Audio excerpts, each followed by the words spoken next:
Jadi Cordon Ramon Bypass Road, rough road. Tapos tulay, overflow, overflow. Choke point na tulay, hindi pa tapos. Yan yung ano nya, malinaw yung tubig. Ang daming bata, goods. Ayan linaw ng tubig. Kaso ang liit ng kalsada. Yan yung kagandahan kapag nagbo-walking ka kung saan lang. Kikita sunset na yun. Kaso hindi masyadong kita. Hindi pa tapos tong bypass kaya wala pang mga sasakyan. Mga kasama ko walking kaso sayang yung mga bundok. Sinunog lang.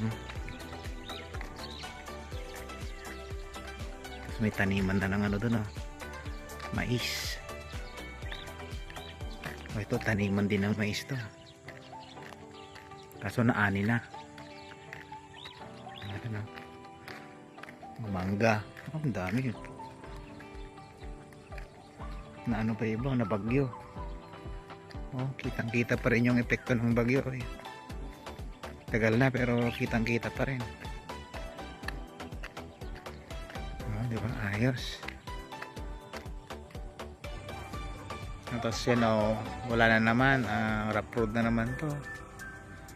Magmula dito hanggang dun sa may mga ano ba ang tawag doon? Palayan doon. Rough road pa, hindi pa tapos. Pero meron silang street na ito. Diba? Wala ding linya ng kuryente. Diba? Ang ganda ng bypass. May mga nagtatanim ng mga palay. Nabundo-bundok. Tapos, sementado na naman. May nagbibilad pa ng palay. Tapos, bundo-bundok na naman. Ito lang talaga, rough road hanggang doon. Tapos yung street light niya hanggang dito lang. Diyan wala na. Kaya patuloy pa rin yung ginagawa nilang yan.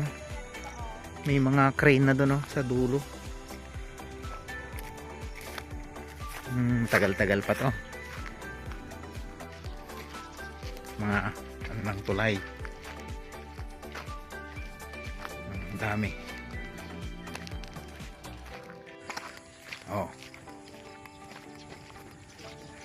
Ito yung gagawing tulay.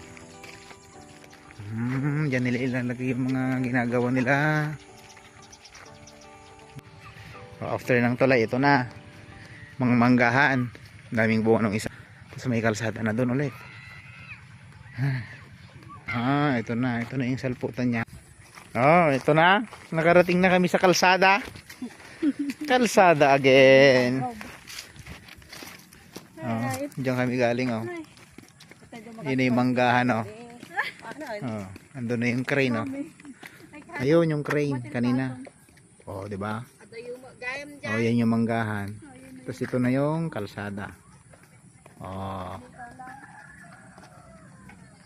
Parang ano bang tawag nito? Barangay road. Barangay road. Papuntang mga barangay dyan. Escoting, Piña, Langka, San Pablo, Arwas, Butaw, hanggang Cordon, Taliktik, Cordon, Isabela. Diba? Ayos.